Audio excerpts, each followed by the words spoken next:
میری South Africa کی تشکیل تھی، پیچھے والدہ کی طبیعت بہت خراب ہو گئی، مجھے بھائی نے بولا جنید بھائی آ جائیں واپس کیونکہ امی جا رہی ہیں، امی نے اب نہیں رکنا۔ تو میں نے ساتھیوں سے کہا، انہوں نے کہا یار چلے جاؤ کیا فرق پڑتا ہے، یہ پھر یاد کرو گے ساری زندگی۔ اب میں سوچتا رہا، اب میں نے امی کو فون کیا، میں نے کہا اماں آ جاؤں؟ کہا نہیں ہرگز نہیں آنا۔ تو میں نے کہا کیوں؟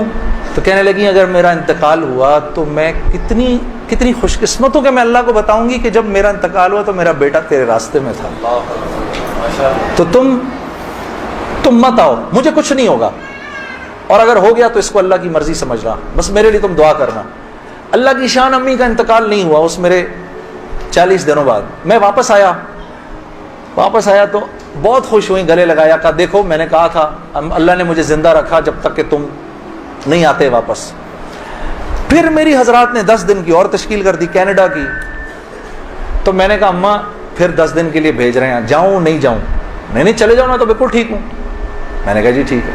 میں جس دن گیا ہوں اس دن ہم ٹورانٹو میں مرکز میں بیٹھے ہوئے تھے، تو وہ پوری ٹورانٹو کی شورا سامنے بیٹھی ہوئی تھی، میرا بیان تھا۔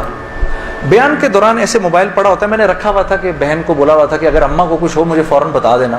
میرا موبائل بند ہو گیا، میں سمجھا خراب ہو گیا، اب وہ چلے ہی نہ کسی طرح سے۔ خیر میں نے اس کو چھوڑے رکھا، میں بات کرتا رہا۔ جب میں عشاء کی نماز پہ کھڑا ہوا تو پیچھے سے ساتھیوں نے آ کے بتایا کہ والدہ کا انتقال ہو گیا۔ میں نے بہن کو فون کیا، کیا ہوا؟ کہتی ہے کہ ابھی فجر کی ہم نے نمازیں پڑھی ہیں، فجر سے تھوڑا سا پہلے انتقال ہوا ہے، اور 2-2:30 بجے اس امی نے بلایا میری بیوی کو، اور میری بیوی کو بلا کے بولا کہ بیٹا دیکھو میں نے تو ساری زندگی تمہیں بیٹی کی طرح رکھا، لیکن میں ساس ہوں، کمی بیشی ہو سکتی ہے، تو اگر کچھ ایسی ہوئی ہو تو مجھے معاف کر دینا۔ تو میری وائف نے کہا امی آپ کیسی باتیں کر رہی ہیں، مجھے تو اس سے کم سمجھا ہی نہیں۔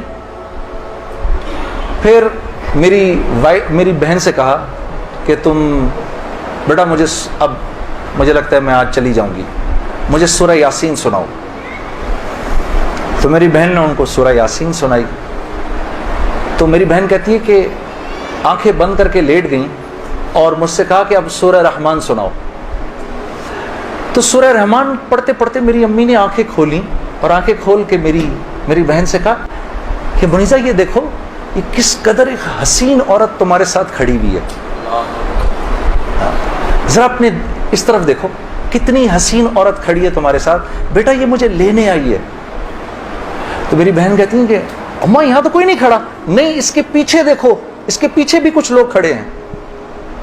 میری بہن کہتی ہے کہ میں نے کہا اماں تو چلیں پھر کلمہ پڑھیں، پھر آپ کے جانے کا وقت ہے۔ کہا اپنے ابا کو بلاؤ جلدی سے۔ تو میرے ابا آئے اور میرے ابا کو کہا کہ دیکھیں میں نے ساری زندگی آپ کی عزت کا خیال رکھا، میرے لیے بس وہ نمبر 1 چیز تھی، اس میں اگر کوئی کمی بیشی ہوئی ہو تو مجھے معاف کر دیجیے گا، میں اب جا رہی ہوں۔ کلمہ پڑھا اور آنکھیں بند کر لی، بس اس طرح گئیں وہ۔ کہ ہم دنیا میں ایک خوبصورت موت ہی تو کمانے آئے ہیں، ہاں، کہ جب ہم یہاں سے جائیں، میری اللہ سے دعا ہے یا اللہ اس مجمع میں جتنے مرد اور عورت بیٹھے ہیں جب اس دنیا سے جائیں تو یا اللہ وہ ان کی زندگی کا سب سے خوبصورت دن ہو۔